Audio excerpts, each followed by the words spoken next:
ዛሬ እንግዲህ የሚገኘው ኮልፌ ቀራኒዮ አካባቢ ነው። የሚገኝበት ትምህርት ቤት እውቀት ለፍሬ ይባላል። እዚህ ትምህርት ቤት ውስጥ ሲድስ የሚባል ድርጅት በተለይ ከተማሪዎች ጥናት እገዛ ጋር የሚያደርገውን አንድ ለየት ያለ እገዛ ወደ እናንተ ይዤ እቀርባለሁ። አብራችሁ ነው።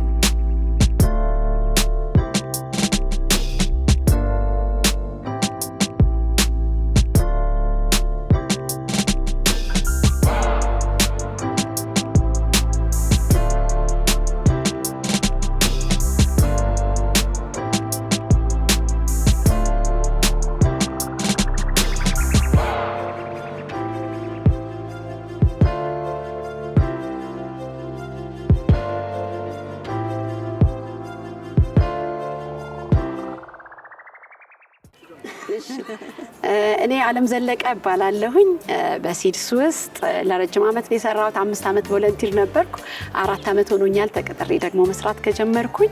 እንግዲህ ሲድስ ከሲቪል ማህበራት ኤጀንሲ ጋር ተፈራርሞ የሚሰራ ህጋዊ የሆነ የበጎ አድራጎት ድርጅት ነው። እንዲሁም በቅርበት ደግሞ ከክፍለ ከተማና ከወረዳ ጋር ሴቶችና ህጻናት ከፋይናንስ ቢሮ እንዲሁም ከትምህርት ቢሮ ጋር ክትትልና ድጋፍ የሚደረግለት ሱፐርቫይዝ የሚደረግ ድርጅት ነው ማለት ነው። እንግዲህ ዛሬ የተገናኘነው ደግሞ ለየት ባለ ኢኒሼቲቭ ነው። የእናንተ ድርጅት ሲድስ የሚባለው በተለይ እዚህ አካባቢ ያሉ ተማሪዎች የሚያደርጋቸውን የተለያዩ ነገሮች ሰምቼ የመጣሁትና በመጀመሪያ ግን እስኪ ሲድስ እንዴት ተቋቋመ፣ ተማሪዎችን ወደ ማገዝ እንዴት መጣ፣ ምን ነገር አይቶ ጀመረ የሚለውን እናንሳ። በቅድሚያ ይሄን እድል ቃና ቴሌቪዥን ስለሰጠን ማህበረሰብ ላይ እንግዲህ ሁላችንም አንድ ላይ አይደለም እንሰራው። ይሄን እድል ስለሰጠን በጣም እናመሰግናለን። ሲድስ ከተቋቋመ ከ25 ዓመት በላይ ይሆነዋል። ትምህርት ላይ ነው የሚሰራው። መስራቾቹ ወይዘሮ ምህረት ወርቁና ባለቤቷ ሚስተር ስኮት ስማይል ይባላሉ። ካናዳውያን ናቸው። እሷ በትውልድ ኢትዮጵያዊት ናት። እንግዲህ ትምህርት ላይ ነው እሷ እንደው መምህርት ናት። ባለቤቷ ደግሞ ሶሻል ወርከር ነው። እዚህ ሀገር ውስጥ ያለውን የትምህርት ጋፕ ልጆች መማር እየፈለጉ ግን በተለያዩ ተግዳሮቶች አለመማራቸው፣ የሆነ ቦታ ላይ አለመድረሳቸው ልባቸው ላይ ካሳደረው ነገር የተነሳ ይሄን ስራ ጀምረዋል ማለት ነው። በተለይም ደግሞ እዚህ አካባቢ ቆሼ አካባቢ ላይ መጥተው መስራት ከጀመሩ 9 ዓመት ይሆናል።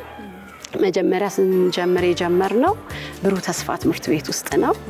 አንደኛና ሁለተኛ ክፍል ያሉ ተማሪዎችን ትምህርት ቤቱ ራሱ መርጦ እንዲሰጠን አድርገን ነው እነሱን መርዳት የጀመርነው። እንግዲህ እዚህ አካባቢ ካለው የኑሮ ሁኔታ አንፃር ብዙዎች ትምህርትን የሆነ ቦታ ከደረሱ በኋላ የማቋረጥ የመተው ነገር አለ። እኛ የያዝናቸው መጀመሪያ ላይ 100 ነበረ፣ ከዛ 60 ላይ ጨምረናል። እነሱ ግን ዛሬ ይኸው እውቀት ለፍሬ ትምህርት ቤት ውስጥ ነው የምንገኘው። 9ኛ ክፍልና 10ኛ ክፍል ደርሰዋል ማለት ነው። ይሄ ቀላል ነገር አይደለም። እንዲህ ነው እያደረግን ያለን። በጣም ደስ ይላል። እንግዲህ እንደነገርሽኝ እዚህ አካባቢ ያሉ ልጆች በተለይ ትምህርታቸው ላይ ያላቸውን ጋፕ አይታችሁ ነው የጀመራችሁትና ምን አይነት ሰፖርት በማድረግ ጀመራችሁ? በመጀመሪያ ልጆቹን ስትመርጡ ምን አይነት መስፈርት ነበራችሁ የሚለውን ነገር ነው። በእርግጥ ሲድስ እንደ ኢትዮጵያ ነው እየሰራ ያለው። እዚህ አካባቢ ብቻ አይደለም። 25 ዓመት ነው ብዬሻለሁ። ጎጃም አካባቢ ነበረ፣ ሌሎችም አካባቢዎች ላይ። እዚህ አካባቢ ቆሼ አካባቢ መጥቶ መስራት ከጀመረ ግን 9 ዓመቱ ነው። እንዳልኩሽ ምርጫ ላይ እኛ ብዙ ኢንቮልቭ አናደርግም። መማር እየፈለጉ ግን የተለያየ ችግር ያለባቸው መምህራንና ትምህርት ቤቱ አይደል በደንብ በቅርበት የሚያውቀው እድሉን ለትምህርት ቤቱ ነው የሰጠነው፣ መርጦ እንዲሰጡን ማለት ነው። መርጠው ከሰጡን በኋላ ግን መንግስት እኛ በምንሰራበት ጊዜ ዩኒፎርምም አያለብስም ነበር፣ ደብተርም አይሰጥም ነበር፣ ምገባም አልነበረው። እነዛን ሁሉ ነገሮች እናደርግ ነበር። ከዛ በኋላ ግን መንግስት ዩኒፎርም ማቅረብ ጀመረ። በጣም ደስ በሚል ሁኔታ ምገባውም የትምህርት ቁሳቁሶችንም መደገፍ ጀመረ ማለት ነው። የዛን ጊዜ እኛ ወዴት ነው የመጣ ነው? የማጠናከሪያ ትምህርቱ ላይ በደንብ በርትተን መስራት። ከሬጉላር ክላስ ከመደበኛው ክላስ ከወጡ በኋላ የማጠናከሪያ ትምህርት እንሰጣቸዋለን። የሚሰጠው በራሱ በትምህርት ቤቱ መምህራን ጥሩ ኤፊሺየንሲ ያላቸውን ትምህርት ቤቱ መርጦ ይሰጠናል። የማስተማር ክህሎታቸው የተመሰከረላቸውን መምህራን ያው አብዛኞቹ በጣም እዚህ አካባቢ የሚያስተምሩ መምህራን ጥሩ ልብ ያላቸው የሚወዷቸው ልጆቹን ናቸው እና ትምህርት ቤቱ በሰጠን መምህራን የማጠናከሪያ ትምህርት ይሰጣል። በአመት አንዴ ጫማ እንሰጣቸዋለን። በዚህ አመት እንደውም በጣም ጥሩ ሆኖ ቱታ ሙሉ ቱታና ጫማም ጭምር ሰጥተናል። የትምህርት ቁሳቁስ ደግሞ ለጥናት ክላስ ለጥናት ክፍለ ጊዜያቸው ደብተር እስክሪብቶ እንደያስፈልጊነቱ እንሰጣቸዋለን። ከዛ በተጨማሪ ያው ትምህርት ላይ እንኳን ምንም ቢሰራም ሴት አንዳንዶች ከኑሮ ጫና የተነሳ ትምህርት ለማቆም የሚገደዱ ልጆች አሉ። እነሱን የተለያዩ ግለሰቦችን በመጠየቅ እንዲያግዙን በማድረግ ትምህርታቸውን እንዲቀጥሉ አስቤዛና የቤት ክራይ የተለያየ ድጋፍ እናረጋለን። የጤና መድን ድጋፍ እናደርጋለን። ለሁሉም ተማሪ ለማድረግ እንግዲህ አቅም የለንም፣ ውስን ነው አቅማችን። ግን ቤተሰብ አንድ ቤተሰብ ሊሆን ይችላል ራሳቸው ተማሪዎች ወላጆቻቸው በጣም ክሪቲካል ኬዝ ያለበት የልብ ህመም የጆሮ የመስማት የተለያየ ችግር ላለባቸው 33 ቤተሰቦች የጤና መድን ድጋፍ እናደርጋለን። እንደገና የልማት ክፍያ እንከፍላለን። ያው የመንግስት ትምህርት ቤት ውስጥ እንደዚህ አይነት ነገር አለ። ያልከፈለ በአመቱ መጨረሻ ሰርቲፊኬት አይወስድምና የኛ ልጆች በዚህ ምክንያት እንዳይቸገሩ ይሄንን እናደርጋለን። እንዲሁም ደግሞ ሌላ ምን ተግዳሮት ነበረብን? ተማሪዎቻችን ወደ ቤት ከሄዱ በኋላ የቤት ስራ መስራትም ማጥናትም አይችሉም። የተለያየ ስራ እንዲሰሩ ቤተሰቦቻቸው ይፈልጋሉ። ከዛ ተነስተን አይጄ ፕሮግራም ጀመርን፣ ኢንካም ጀነሬቲንግ ፕሮግራም እና መርጠን ወላጆቻቸውን የራሳቸውን ስራ ጀምረው ቤተሰቡንም እንዲደግፉ ልጆቹም ትኩረታቸው ትምህርት ላይ እንዲሆን ማድረግ ችለናል ማለት ነው። በጣም ደስ ይላል። እንግዲህ ይሄንን ሲመለከቱ ሰዎች እነዚህ ልጆች ምን አይነት ቦታ ውስጥ ምን አይነት ቤት ውስጥ እንደሚኖሩ ያው አያውቁምና ልክ እንደሚያውቁት አይነት ሊመስላቸው ይችላል። ስለዚህ እነዚህ ልጆች እንደው ምን አይነት ሁኔታ ውስጥ እንደሚኖሩ ትንሽ ገለጽ ብታረጊልን ለኔና ለተመልካች። ያው እንደ ማንኛውም ኢትዮጵያዊ በተለይ እዚህ አካባቢ ያለ ማህበረሰብ በቤትም እንደዚህ አሁን የራሱ የሆነ ቦታ ያለው የለም። አብዛኛው ተከራይቶ ወይም ቆሼ አካባቢ ላይ የተለያዩ መጠለያዎችን ሰርተው ነው የሚኖሩት። አንድ ቤት ውስጥ ብዙ ቤተሰብ ይኖራል። ከ5 በላይ ቤተሰብ ያለበት አለ፣ 8 ቤተሰብ የሚኖርበት አለ፣ 3 የሚኖርበት አለ። መኝታው መብያው ሁሉም ነገር እዛ አካባቢ እዛው ላይ ነው የሚሆነውና ይሄ እንግዲህ በዋናነት ለትምህርት ተግዳሮት እንዳይሆንባቸው፣ ምክንያቱም እነዚህ ልጆች ውስጣቸው ብቃት አለ፣ ይችላሉ። እድሉን ስንሰጣቸው ነገ አድገው ትልቅ ቦታ ሲደርሱ ይሄን ማህበረሰብ ከነሱ የተሻለ የሚደግፍ የለም። ስለዚህ ያላቸው ተግዳሮት ሰፊ ቢሆንም ብዙ ቢሆንም የዚህ አካባቢ የተለየም ደግሞ አይደለም፣ እንደ ሁሉም ኢትዮጵያዊ ማለት ነው። እኛ ምንድነው የመረዳዳት እንደ ቤተሰብ ነው የምናያቸው። ሲድስ ቤተሰብ ሲድስ ፋሚሊ ነው የሚባለው ይሄ እና እናትሽ አባትሽ አንቺን ለማገዝ የሚያደርገው ነገር አለ አይደል?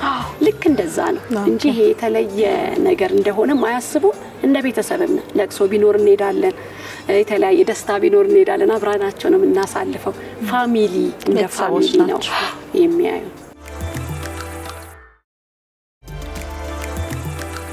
እሺ ስለተገናኘን ደስ ብሎኛል። መጀመሪያ እንተዋወቅ፣ ስምሽንና በሲድስ ውስጥ ያለሽን ኃላፊነት ነገር። እሺ ስሜ ረዴት ሽመልስ ይባላል።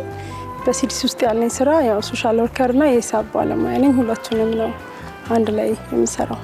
እንግዲህ ሶሻል ወርከር ስትሆኚ ያው ብዙ ነገሮች ናቸው ካንቺ የሚጠበቁት ብዬ ገምታለሁኝና በተለይ ከልጆቹ ጋር በተገናኘ አንቺ ለልጆቹ የምታረጊው ነገር ምንድነው? ወይ ቤተሰቦቻቸው ጋር ሄደሽ የምታረጊው ነገር ምንድነው?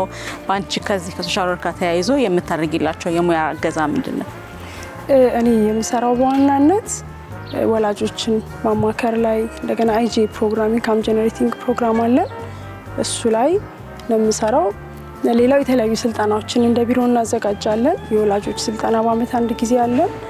እሱም ላይ ወላጆችን ማሰልጠን የተለያዩ ችግሮች ያው ሲድስ በዋናነት የሚሰራው ትምህርት ላይ ነው። ነገር ግን ትምህርታቸውን ሊያደናቅፉ የሚችሉ ብዙ እክሎች ይገጥሟቸዋልና ያኔ ቤት በመሄድ በተለያየ ጊዜ ክላስ ብዙ ጊዜ ሲቀሩ ቤት እየሄድን ምክንያቶቻቸው ምን እንደሆኑ እናጣራለን፣ እንጎበኛለን፣ እናማክራለን። ምናልባት የኑሮ ችግር ደግሞ የገጠማቸው ከሆነ ከተለያዩ ሰዎች ጋር በፈቃደኝነት ሊያግዟቸው የሚችሉ ሰዎች እናፈላልግና እንዲያግዟቸው እናደርጋለን። እንደ ቢሮ ደግሞ የኢንካም ጀነሬቲንግ ፕሮግራም አለን።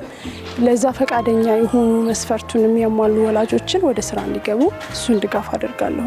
ዛሬ እንግዲህ የተገናኘነው እዚህ ለእውቀት ለፍሬ የተባለ ሁለተኛ ደረጃ ትምህርት ቤት ነውና የእናንተ እርዳታ ከልጅነታቸው ጀምሮ ከብሩህ ተስፋ እንደሆነ ሰምቻለሁኝ። እንግዲህ ከታች ጀምሮ ወደ ላይ ሲመጡ ልጆቹ ምን አይነት ችግር ነው የሚያጋጥማቸው? በኤሌመንተሪና በሃይ ስኩል መካከል እንደዛ አይነት ችግሮች ምን አይነት አጋጥሟቸዋል? በምንስ መንገድ ነው ልትፈቱ የምትሞክሩት? እንግዲህ ልጅ ሆነው ልጅ ናቸው። በቀላሉ የሚሰሙ የሚታዘዙ ናቸው። የባህሪ ለውጦች ያጋጥሟቸዋል። እንደገና ደግሞ የኑሮ ሁኔታ መለዋወጦች ያጋጥሟቸዋል። ቤተሰብ ክፍለ ሀገር ሊሄድ ይችላል። የስራ ለውጥ፣ የአካባቢ ለውጥ፣ እንደዚህ አይነት ችግሮች ይገጥሙናል ብዙ ጊዜ። አንዳንዴ ስራ ጫና፣ ሀሳብ ምናምን ሲበዛባቸው ትምህርታቸው ላይ ውጤታቸው ዝቅ የሚልበት ሁኔታ አለ። ግን ያው በተቻለ መጠን ዋና ዓላማችንን በትምህርታቸው ጸንተው እንዲቆዩ ወይም ትምህርታቸውን እስከ መጨረሻ እንዲያደርሱ ነው። ኤሌመንተሪ ላይ ጥሩ የነበሩ አሁን ላይ በተለያየ ችግር ምክንያት ውጤታቸው የቀነሰ ልጆች ይገጥሙናል። በማማከር በማገዝ ፊውቸራቸው ደግሞ የተሻለ እንዲሆን ብዙ ጊዜ እናግዛቸዋለን። ግን በጣም ደግሞ ውጤታማ እየሆኑ የመጡ በጣም ብዙ ልጆች አሉ። እንደውም ታች ከነበረው አሁን ላይ ከጊዜ ወደ ጊዜ ውጤት እያሻሻሉ የመጡ ልጆች አሉ። እንግዲህ የምትሰሩበት ቦታ ያው እንደሰማሁት በኢኮኖሚ ደረጃ ዝቅተኛ የሆኑ ሰዎች ቆሼ አካባቢ የሚኖሩ ሰዎች ናቸው አይደለም? በላስቲክ ቤት ውስጥ ወይም ደግሞ ይሄ ሁሉም ነገር ባልተሟላበት ሁኔታ ውስጥ የሚኖሩ ሰዎች ናቸው። ከዛ ውስጥ መጥተው እዚህ ከሌሎች ልጆች ጋር ተምረው ውጤታማ ሲሆኑ ስታይ አንቺ በግልሽ ምን ይሰማሻል? ህብረተሰቡም ደግሞ ስለዚህ ምን ነገር ይማራል ብለሽ ታስቢያለሽ? አዎ በጣም የሚገርመው ነገር በጣም ነው መገረመው። እኔ በእነሱ ራሱ ካሉበት አካባቢ አንጻር ወጥተው ለሚያያቸው ሰው ራሱ እንደዛ አይመስሉም። በጣም ጠንካሮች ናቸው፣ ምሳሌ መሆን የሚችሉ ናቸው እና ለትምህርታቸው ያላቸው ጽናት በጣም ነው የሚገርመኝ። አንዳንዴ በተመቻቸ ሁኔታ ውስጥ ጥሩ ቤተሰብ የሚበሉት የሚጠጡትን ሳያሳስባቸው ግን ትምህርታቸው ላይ ውጤታማ መሆን የሚያቅታቸው ልጆች አሉ እና እነዚህ ልጆች ግን በብዙ ፈተና ውስጥ ጸንተው እዚህ ደርሰዋል። በጣም ምሳሌ መሆን የሚችል ህይወት ያላቸው ናቸው። ደስ ብሏቸው በፈቃዳቸው ነው የሚማሩት እና ነገ ላይ ትልቅ ቦታ ነው የሚጠብቃቸው። ተጽዕኖ ፈጣሪ ይሆናሉ ብዬ አስባለሁ። እኔም ከነሱ ብዙ ነገር እማራለሁ፣ ብዙ ጽናትን እማራለሁ። ያሉበት ሁኔታ የራሱ ቻሌንጅ አለው፣ ግን እዛ እንዳይቀሩ ወጥተው አሁን ፊውቸራቸውን እየሰሩ ነው። በጣም ጠንካሮች ናቸው። በጣም ደስ ይለኛል። እንግዲህ እነዚህ ልጆች አሁን አንቺ እንደጠቀሱ ሌሎች ተማሪዎች እናትና አባታቸው አስጠኝ ቀጥሮላቸዋል። መጽሐፍ አሁን በጊዜው ዲጂታል እንደመሆኑ ላፕቶፕ፣ ኮምፒውተር የማይጠይቁት ነገር የለም። ከዛ አንጻር እንግዲህ እናንተ ደግሞ እነዚህ ልጆች ትምህርታቸውን ተምረው የሆነ ደረጃ እንዲደርሱ ዋነኛ ድጋፍ እያደረጋችሁ ያላችሁት። ስለዚህ የእናንተ ድጋፍ በተለይ ትምህርታቸው ላይ ምን እንዲሆኑ ነው? ትምህርታቸው ላይ የምታደርጉላቸው ለየት ያለ ድጋፍ ምንድን ነው? ትምህርታቸው ላይ የምናደርገው ያው እኛም በእርግጥ ሰመር ካምፕ ፕሮግራም አለን። እዛ ላይ ብዙ የምንሰራው ነገር አለ። ማይንድ ሴታቸው ላይ፣ ላይፍ ስኪል ላይ፣ ስነ ምግባር ላይ እንግዶችን እንጋብዛለን። ከታች ተነስተው ትልቅ ቦታ የደረሱ እንግዶች እንደነሱ ያሉ ብዙ ጊዜ እንደው በህይወቱ ውጣ ውረድ ውስጥ ያለፈ ሰው በጣም ጠንካራ ነው የሚሆነው እና እሱ ላይ እናግዛቸዋለን። በእነሱ የህይወት መስመር ውስጥ ያለፉ አሁን ግን በጣም ጥሩ ቦታ ያሉ ውጤታማ የሆኑ ሰዎችን እንጋብዛለን። እንግዲህ እናንተ ብዙ ጥረታችሁን የምታደርጉት ተደጋግመን እንደተናገርነው በትምህርታቸው ጠንካራ ሆነው እንዲወጡ ነውና በተለይ ለነሱ ምን አይነት ድጋፍ ነው የምታደርጉላቸው? በስነ ልቦናም በትምህርትም ጎበዞች ሆነው የምትፈልጉት ደረጃ እንዲደርሱላቸው? በዋናነት ያው በጋው ላይ ትምህርት ቤት ጥሩ የሚባሉ መምህራኖችን በትምህርት ቤቱ ምርጫ ተመርጠው ተጨማሪ የትምህርት እገዛ ወይም ቲዩቶሪያል አፍተር ክላስ ያደርጉላቸዋል። ከዛ በተጨማሪ ግን ሰመር ካምፕ አለን እኛ የምናዘጋጀው ለአንድ ወር ኦልሞስት 21 ቀን አካባቢ የሚቆይ። እዛ ፕሮግራም ላይ ብዙ ነገር ነው የምናደርገው። እንግዶችን እንጋብዛለን። በተለያየ የህይወት ውጣ ውረድ ውስጥ አልፈው ትልቅ ቦታ የደረሱ እነሱ ያለፉበትን መንገድ ያለፉ ምሳሌ መሆን የሚችሉ የተለያየ ሴክተር ላይ ያሉ ሰዎችን እንጋብዛለን። የህይወት ምስክርነታቸውን ያካፍሏቸዋል።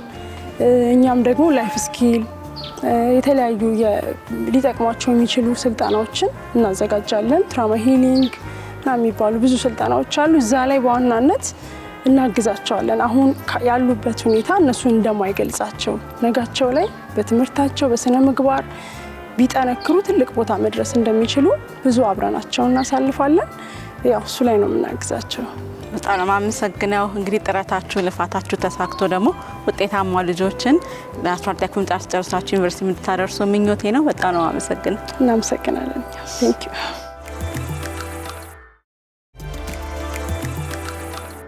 በጣም ነው የማመሰግነው። እስኪ መጀመሪያ እንተዋወቅ፣ ስምህን ንገረኝና በዚህ በሲድስ ድርጅት ውስጥ ያለህን ኃላፊነት አጫውተኝ። እኔም አመሰግናለሁ። ስሜ ናትናኤል ብርሃኑ ይባላል። በሲድስ ድርጅት ውስጥ ሶሻል ወርከር ነኝ። ምን ያህል ጊዜ ሆነ እዚህ ከጀመርክ? ቀደም በበጎ ፈቃድ እንደሰራ ነግረኸኛል። በበጎ ፈቃድ ምን ያህል ቆየ? ተቀጣሪ ደግሞ ሆነ ምን ያህል ቆየ እዚህ ድርጅት ውስጥ? ያ በቮለንተር አገልግሎት እንግዲህ ሲድስ ውስጥ ኦልሞስት 4 ዓመት አካባቢ በተለይ ሰመር ላይ የሚሰጥ የሰመር ካምፕ ፕሮግራም ላይ ቮለንተር በማድረግ አገለግል ነበር። እንዲሁ ደግሞ ስታፍ ሆኜ ደግሞ አሁን 2 ዓመት ከምናምን በቃ 3 ዓመት አካባቢ በሲድስ ውስጥ ስታፍ ሆኛለሁ ማለት ነው በሶሻል ወርከርነት። በጣም ደስ ይላል። ቮለንቲር የምታደርጉት ምን ነበረ? በበጎ ፈቃድ ስለ ሲድስ ማን ነግሯችሁ ነው እነሱ የሚሰሩትን ስራ ያወቃችሁት? እንደው ከነሱ ጋር ያለ ኮኔክሽን የጀመረው እንዴት ነው? አዎ ሲድስ እንግዲህ ካለበት አካባቢም ነዋሪ ስለሆኑ በዚህ በሲድስ የኢትዮጵያ ተወካይ በሱ አማካኝነት ነው ወደ ሲድስ የቮለንተር አገልግሎት ልመጣ የቻልኩት ማለት ነው። ክረምት ላይ ተከታታይ 3 ሳምንት ለ21 ቀን የሚደረግ የሰመር ካምፕ አለ። በዛ ላይ የተለያዩ የትምህርቶች፣ አርቶች፣ ሙዚቃዎች የተለያዩ እንትኖች ይሰጣሉ። በዛ ላይ እኔም ደግሞ ባለኝ ነገር ቮለንተር አደርግ ነበረ። አካባቢያችንም እንደዚሁ እንተዋወቅም ስለነበረ እድሉን አግኝቼ ቮለንተር አደርግ ነበር ማለት ነው። እዚህ እውቀት ለፍሬ ትምህርት ቤት ነው የጀመርከው ስራ ወይስ ደግሞ ብሩህ ተስፋ ነው ወይስ ሁለቱም ጋር ነው?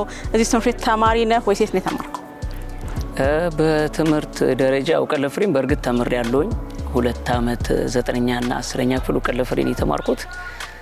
ሲድስ ግን ቮለንተር አደርግ የነበረው ብሩህ ተስፋ ትምህርት ቤት ግቢ ውስጥ በሚሰጠው የክረምት የሰመር ካምፕ ፕሮግራም ላይ ነበረ። እሺ፣ ስለዚህ አንተ በበጎ አድራጎት ስራ ስትሳተፍ በሰመር ካምፕ ስትሳተፍ ነበር ብለኸኛል። ምን ነበሩ አንተ የምታግዝባቸው መስኮችና በተለይ አንተ ስትሰራው ደስ የሚልህ ነገር ምን ነበር? ክረምት ላይ ያው ፎከስ ተደርጎ የሚሰራው ከክላሳቸው አንድ ቀደም ያለ ክላስ ለምሳሌ 6ኛ ክፍል ከሆኑ የ7ኛ ክፍል ነው ክረምት ላይ የሚሰጣቸው ፍሬሽ ሆኖ እንዳይገቡ ማለት ነው። እኔ ግን ሞር ማገለግልበት ወይም ደግሞ ቮለንተሪ ማደርግበት እንትን በአርቱ ላይ ነው። እንዲሁም ላይፍ ስኪል ትሬኒንግ፣ አይደንቲቲ የሚባሉ ትሬኒንጎች አሉ። እነሱም በመስጠት እንዲሁም በሙዚቃ፣ በስፖርት፣ በተለያዩ እንቅስቃሴዎች ቮለንተር አደርግ ነበረ ማለት ነው። እና ያንን ሳደርግ ደግሞ በጣም ደስ ይለኛል። በግጥሞች ዜማዎችን እየደረስኩኝ ያው የየለቱን መልእክቶች በዛ ኢንተርቴን እናደርግ ነበረ። ያ በጣም ደስ የሚል ፓርት ነው። እንግዲህ ከበጎ አድራጎት ስራ ተነስተ በጎ ፈቃደኛ ከመሆን ተነስተ ዛሬ ደግሞ የሲድስ ሰራተኛ ነህ ማለት ነው። ስለዚህ የሲድስ ሰራተኛ ከሆንክ ወደ 3 ዓመት ሆኖኛል ብለኸኛልና እንግዲህ በዚህ ጊዜ ውስጥ ያንተ ኃላፊነት ምንድነው? በፊት በበጎ አድራጎት ስራ ታደርገው ከነበረው አሁን ደግሞ ስራ ላይ ምን የተለየ ነገር አገኘ? ያው ያን ጊዜ እንግዲህ በአመት አንዴ ነው ማገኛቸው። 3 ሳምንት ነበር የምንገናኘው። አሁን ግን ስታፍ ኮንኩ በኋላ ያው ሶሻል ወርከር ነኝ ብዬሻለሁ። ስለዚህ ከልጆቹ ጋር የተገናኘ ነገር በሙሉ እኔን ነው የሚመለከተው ማለት ነው። ሲድስ ያው አሁን 86 ሴትና 44 አካባቢ የሚጠጉ ወንድ ተማሪዎች አሉን ማለት ነው። እና ሳምንቱን በሙሉ የጥናት ፕሮግራም ይደረጋል። በብሩህ ተስፋ ማክሰኞና ሐሙስ፣ በእውቀት ለፍሬ ደግሞ ሰኞ፣ ሮብ፣ አርብ አለ። ስለዚህ አፍተር ክላስ ፕሮግራማቸው መጥቼ ሱፐርቫይዝ አደርጋለሁኝ። ከዛ በኋላ ከጥናቱ በኋላ የሚመገቡት ስናክ አለ።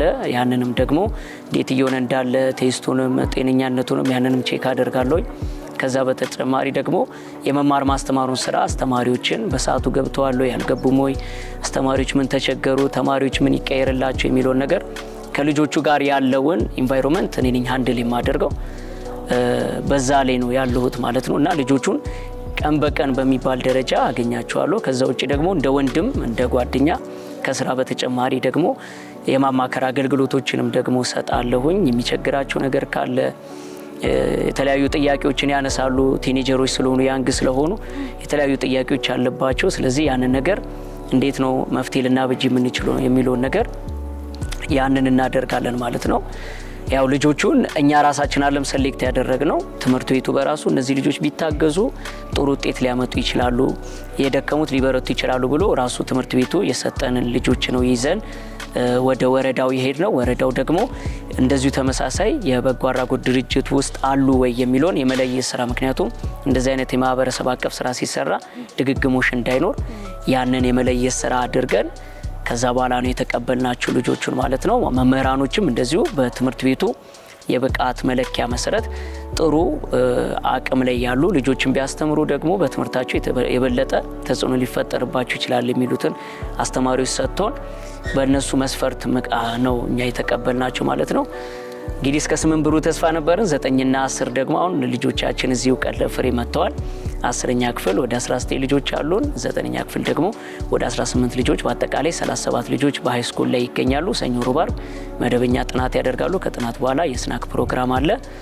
ያንን እናደርጋለን ማለት ነው። ያንን እንደ አጠቃላይ አንድል የማደርገው እኔ ነኝ ማለት ነው። እንዲሁም የሰመሩን አስተባብራለሁ ማለት ነው። በጣም ደስ የሚል ስራ ነው። ትልቅ ኃላፊነት ነው እንግዲህ ተቀበልከው። በጣም ነው የማመሰግነው። እንግዲህ ዛሬ ደግሞ ጥሩ ውጤት ያመጡ ልጆች ይሸለማሉ ተብለናል። ስለዚህ እንግዲህ የሽልማት ስነ ስርዓታቸውን አብረን እናያለን ማለት ነው።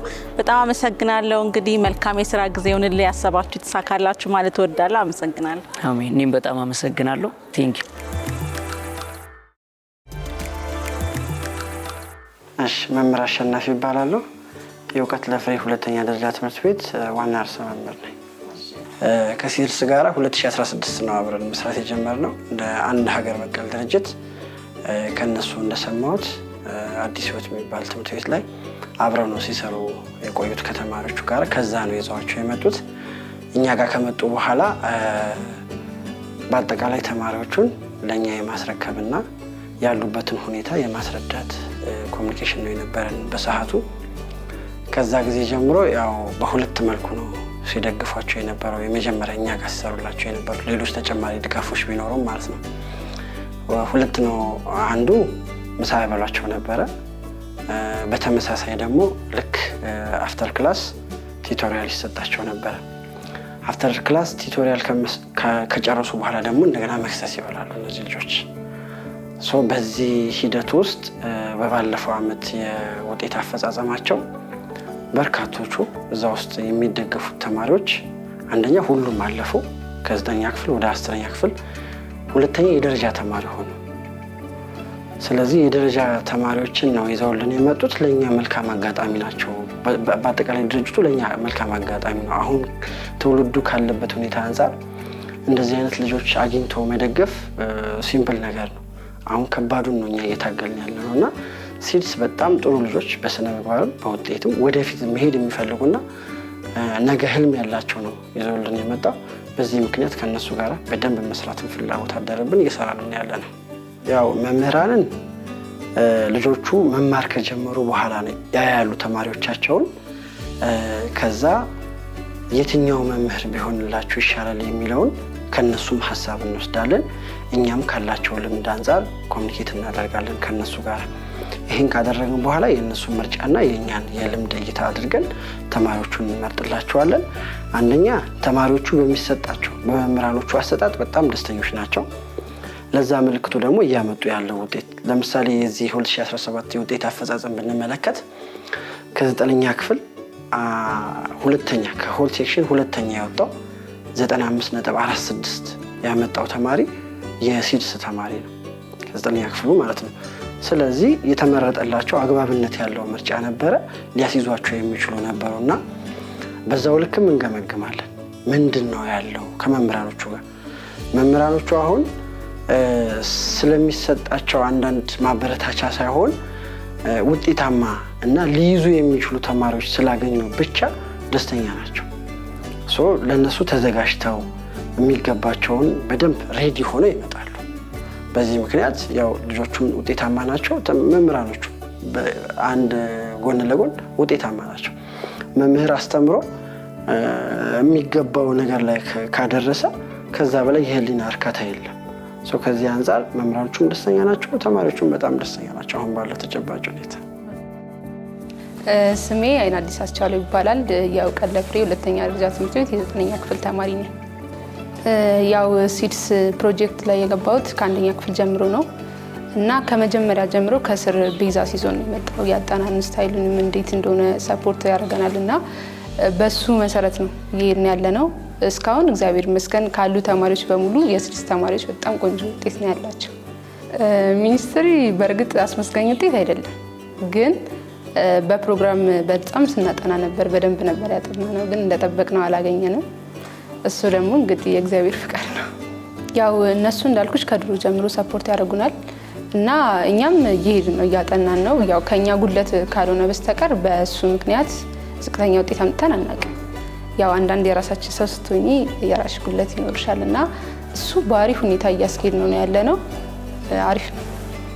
ያው በትምህርት ብቻ ለውጥ አለ ብዬ አላምንም። በጣፋንታ ማምን ሰው ነኝ። ግን የኔ ጣፋንታ ደግሞ በትምህርት ከሚያልፍላቸው ሰዎች አንዷ ልሆን እችላለሁ ብዬ ነው የምሰራው። ሶሻል ሳይንስ ነው ማጥናት የምፈልገው እና ጆርናሊዝም ባጠና ደስ ይለኛል። ያው ማስተላለፍ የምፈልገው ነገር ቢኖር ለአጠቃላይ ተማሪዎች በጣም የሚያስቸግረው ነገር አሁን ትምህርት ላይ የትምህርት ፍላጎት የላቸውም፣ እንዲሁም ደግሞ ተስፋ ይቆርጣሉ። እነዛ 12ኛ ክፍል የወደቁት ተማሪዎች በራሳቸው ድክመት ሊሆን ይችላል። ደግሞ እኛ ማለት እነሱ አይደለንም፣ የተለያየን ሰዎች ነን። ስለዚህ በተቻላቸው አቅም ይስሩ፣ ይድከሙ፣ ከዛ አይሳካላቸው በቃ እነሱ አይጸጸቱም፣ ቢያንስ ሰርተዋል። ስለዚህ እስካሉ ድረስ ዛሬ ነው የምትኖሪው አይደል? ነገ ተስፋ ነው። ስለዚህ በየቀኑ በሚኖሩበት ሰዓት መስራት አለባቸው። ሰርተው ባይሳካ ችግር የለውም። ስለዚህ ይስሩ፣ በፍጹም ተስፋ እንዳይቆርጡ። ስሜ ፍሬህይወት ይመስገን ይባላል። የ9ኛ ክፍል የእውቀት ለፍሬ የሁለተኛ ደረጃ ትምህርት ቤት ተማሪ ነኝ። ያው እንግዲህ 9 እና 8 ብዙ ልዩነት የለውም። ነገር ግን 8 ላይ ሚኒስትሪም ስለነበረ ትንሽ ቻሌንጅ ያደርጋል። ነገር ግን እሱንም ተወጥተነው እዚህ ደርሰናል፣ እግዚአብሔር ይመስገን። ያው የጥናት አካሄዴ ብዙ ጊዜ የተማርኩትኝ ከሲድስ ከሚያስጠናና ከሚሰጡን ስልጠናዎች አኳያ ነው። በጣም አሪፍ ነው። ያው ሲድስ በጣም አግዞናል እና ቤትም በፕሮግራም እናጠናለን። እንዲሁም ሲድስ ላይ በጣም ጠንክሬ አጠናለሁ። በጣም የምወደው ትምህርት ማትስ ነው እና ደግሞ አካውንታንት መሆን ፈልገው ሶሻል ሳይንስ ላይ ማለት ነው። ያው እንግዲህ አብዛኛውን ተነግሯል። ነገር ግን ሌሎችም እንዳሉት ትምህርት ላይ ፎከስ ሊያደርጉ ይገባል፣ ኢንተረስቱ ሊኖራቸው ይገባል። እንደገና የጓደኛም ጫና ከባድ ነው። በተለይ ሃይ ስኩል ላይ ሁሉም ሰው ማቹርድ የሚሆንበት ነው እና አሁን ሁሉን ነገር ትተው የጓደኛ ጫናን ትተው በራሳቸው እንዲቆሙና ትምህርት ላይ ያላቸው ፍላጎት ጠንካራ እንዲሆን እና በጥናት ቢታገዙም አሪፍ ነው እላለሁ። በጣም አሪፍ ነው። ሰኞ፣ ሮብ፣ አርብ ነው የምናጠናው እና በጣም ረድቶናል። ከ7ኛ ክፍል ጀምሮ ነው ያጠናሁትኝ እና ከ7 ላይ ጀምሮ ራሱ ውጤቴ በጣም አሪፍ ነው፣ እግዚአብሔር ይመስገን። ከሴክሽን ባላቅም ከክፍል 2ኛ ነው የወጣሁት። ያው ከልጅነታቸው ጀምሮ በጣም ብዙ ቻሌንጆች እንዳሳለፉ ምናምን ሲነግሩን እነሱን እያየን እኛ እነሱ ላይ ተስፋ እንድናደርግ ህይወታችን ላይ ተስፋ እንድናደርግ ረድቶኛል። ከልጅነቴ ጀምሮ ላስተማሩኝ ተማሪዎች በጣም ትልቅ ክብርና ምስጋና አለኝ። እነሱም በጣም ዘርዝሬ ያልጨረስም፣ አመሰግናቸዋለሁ። ሌላ ምንም አንደበት የለኝ ለነሱ። አሁን ከክላስ ውስጥም እንደማየው ከሆነ ብዙ ሴት ተማሪዎች ዞሮ ዞሮ ለገንዘብ ነው አሁን ላይ ምንም አንሰራም ይላሉ። ግን አሁን ላይ ካልሰራን ወደፊት መገንባት አንችልምና አሁን ላይ በጣም ልንሰራ ይገባል ራሳችን ላይ እና የወደፊት ተስፋም ነን፣ የሀገራችን፣ የቤተሰቦቻችን፣ የማህበረሰብ ተስፋ ነንና ጠንክረን ብንሰራ ትምህርታችን ላይ የራሳችን ላይ ጠንክረን እንስራ እላለሁኝ።